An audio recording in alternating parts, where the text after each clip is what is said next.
मेरा नाम राजेश है और मैं 19 साल का लड़का हूँ। मैं एक गरीब घर का लड़का हूँ और घर चलाने के लिए एक कार गैराज पे मैकेनिक का काम करता हूँ। मुझे ज़्यादातर अकेले रहना पसंद है और मैं ज़्यादा किसी से बात नहीं करता और स्पेशली जब कोई लड़की हो तब मेरी बोलती बंद हो जाती है। एक दिन मैं गैराज में काम कर रहा था और काम खत्म करके गाड़ी को अपनी पीठ लगा के रोड की तरफ देख रहा था और सोच रहा था लाइफ के बारे में कि क्या होगा मेरा आगे, फ्यूचर में आगे बढ़ पाऊंगा या नहीं। तभी मेरी नज़र पड़ी उस रोड से गुजरती हुई बस के विंडो पे मैंने उसे पहली बार देखा। हाँ, वो मेरा बस। उसे देखते ही मेरे सारे ख्याल मेरे दिमाग से निकल गए और बस उसके बारे में ही सोचता रह गया। उस दिन मुझे लगा कि कोई तो ज़िंदगी में जो मुझे मेरे इस उलझी हुई ज़िंदगी में राहत दे। उसे देखने के बाद मैं पूरे दिन बस उस लड़की के बारे में ही सोचता रह गया कि कौन थी वो, क्या वह रोज़ यहीं से जाती है, इसी टाइम पे जाती है, इसी बस से जाती है। मुझे सिर्फ वही नज़ारा याद आ रहा था, कैसे वह अपना सिर विंडो पर लगाए बैठी। बस उसी का चेहरा मेरे आंखों के सामने चल रहा था। मेरा पूरा टेंशन भूल गया था, बस मुझे वो याद आ रही थी। उस रात बड़ी मुश्किल से मैं सो पाया। अगले सुबह होते ही सोचा कि आज भी बस आएगी और आज फिर से उसे देखूंगा। मैंने जल्दी जल्दी अपना काम खत्म करने की कोशिश की ताकि जब बस आए मैं मेरा पहला प्यार फुर्सत से देख पाऊँ। उसके आने का टाइम हुआ और मैं अपनी पोजीशन ले ली। रोड पे नज़ारे टिकाए बैठ गया। 2 बस गई, 3-4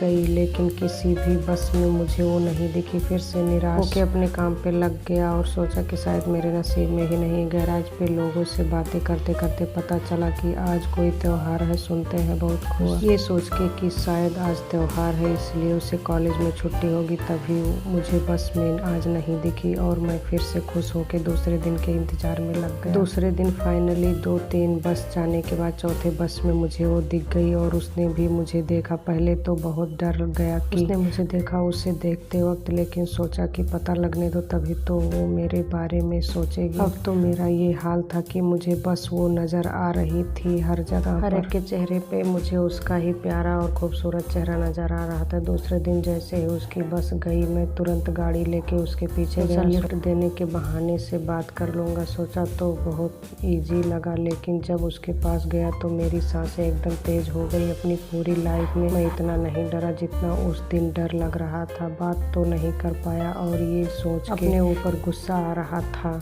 अब फिर से दूसरे दिन का इंतजार करना था। फिर यही सिलसिला हुआ, बात नहीं कर पाया। ऐसे ही 3 महीने गुजरे, लेकिन एक वर्ड उसे बोलने की हिम्मत नहीं कर पाया। धीरे धीरे वो मेरी तरफ देखने लगी, देख के मुस्कुराने लगी। अब तो मैंने पक्का सोच लिया ये भी मुझसे प्यार करती है। आज तो कुछ भी हो जाए मैं बात करके ही रहूँगा। तैयारी के साथ दूसरे दिन उसके पीछे गया उससे बात करने, और जब वो पीछे मुड़ी तो उसकी नज़र अजीब तरह से देख रही थी, मानो जैसे मैं कोई बदमाश हूँ जो उसका पीछा कर रहा हूँ। उस दिन में मैं ऐसे ही बिना अपने दिल की बात कहे आ गया। बहुत ही निराश फील कर रहा था और सोच रहा था कि मुझे ही नहीं आता ये और मुझे उसका ख्याल भी अभी अपने दिल से निकालना चाहिए, क्योंकि अभी बहुत तकलीफ होने लग गई याद ही उसके बहुत खोने लग गया था। मुझे रेडियो सुनने की बहुत आदत है। एक दिन मैं रेडियो पे एक बात सुनी और वह सुनते ही मैंने सोच लिया कि ये सब नहीं हो सकता और वो मुझे कभी नहीं मिलेगी। दरअसल रेडियो पे मैंने सुना जब दिल प्यार में हो तब वह वही देखता है जो देखना चाहता है। ये सुनते ही मेरे सामने उसका मुस्कुराता चेहरा सामने आया और मैंने सोचा कि यार ये बात तो सही है, वह मुझे देख के मुस्कुराती नहीं, लेकिन मैं उसके प्यार में हूँ इसलिए मुझे ऐसा लगता है कि वह मुझे देख के मुस्कुरा रही है। अगले दिन मैंने अपने काम ध्यान दिया और फाइनेंशियल प्रॉब्लम की वजह से मैंने नाइट ड्यूटी भी ज्वाइन कर ली। रात को कैब चलाने लग गया। एक दिन रात को गैराज से जल्दी घर गया, इसलिए नाइट ड्यूटी